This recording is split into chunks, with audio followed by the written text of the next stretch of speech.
এবং কলিযুগের লোকেরা কিভাবে নিজেদেরকে নিয়ে ব্যস্ত হয়ে যাচ্ছেন, সেজন্য তিনি যেহেতু আমাদের সবার পিতা, তিনি আবার নিজে এলেন। কিভাবে এলেন? সুবর্ণ বর্ণ হৈমাঙ্গ বরাঙ্গ চন্দনাঙ্গদি সন্ন্যাস কৃচ্ছ মত শান্তি পরায়ণ। বিষ্ণু সহস্র নামে মহাপ্রভু সম্পর্কে বলা হচ্ছে। শ্রীমদ্ ভাগবতমে বলা হচ্ছে যে হোয়াট ইজ দ্যাট শ্লোক? কৃষ্ণ বর্ণম তৃষা কৃষ্ণম সাঙ্গোপাঙ্গস্তু পার্ষদম কলো সংকীর্তনই প্রারজয়ন্তী সুমেধসঃ। এবং চৈতন্য চরিতামৃতে বলা হচ্ছে, ব্রজেন্দ্র নন্দন যেই শচীসুত হলো সেই বলরাম হইল নিতায়। তো মহাপ্রভু নিজে এলেন। মহাপ্রভু 48 বছর লীলাবিলাস করেছিলেন। মহাপ্রভু এলেন শ্রী মায়াপুর ধামে, 24 বছর ওখানে ছিলেন, আর 24 বছর কাটুয়াতের সন্ন্যাস নেবার পর জগন্নাথ পুরীতে ছিলেন।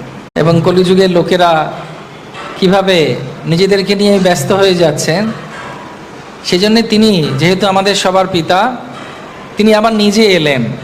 কিভাবে এলেন? সুবর্ণ বর্ণ হৈমাঙ্গ বরাঙ্গ চন্দনাঙ্গদি সন্ন্যাস কৃচ্ছ মত শান্তি পরায়ণ। বিষ্ণু সহস্র নামে মহাপ্রভু সম্পর্কে বলা হচ্ছে। শ্রীমদ্ ভাগবতমে বলা হচ্ছে যে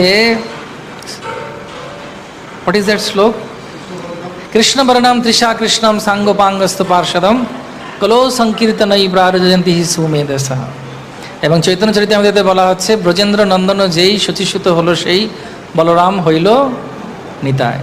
তো মহাপ্রভু নিজে এলেন। মহাপ্রভু 48 বছর লীলাবিলাস করেছিলেন।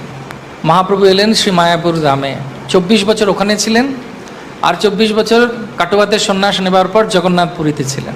এবং কলিযুগের লোকেরা কিভাবে নিজেদেরকে নিয়ে ব্যস্ত হয়ে যাচ্ছেন, সেজন্য তিনি যেহেতু আমাদের সবার পিতা, তিনি আবার নিজে এলেন। কিভাবে এলেন? সুবর্ণ বর্ণ হৈমাঙ্গ বরাঙ্গ চন্দনাঙ্গদি সন্ন্যাস কৃচ্ছ মত শান্তি পরায়ণ। বিষ্ণু সহস্র নামে মহাপ্রভু সম্পর্কে বলা হচ্ছে। শ্রীমদ্ ভাগবতমে বলা হচ্ছে যে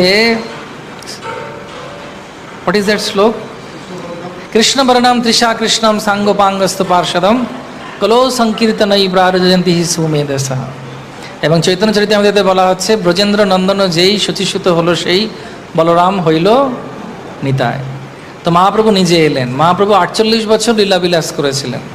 মহাপ্রভু এলেন শ্রী মায়াপুর ধামে, 24 বছর ওখানে ছিলেন, আর 24 বছর কাটুয়াতের সন্ন্যাস নেবার পর জগন্নাথ পুরীতে ছিলেন।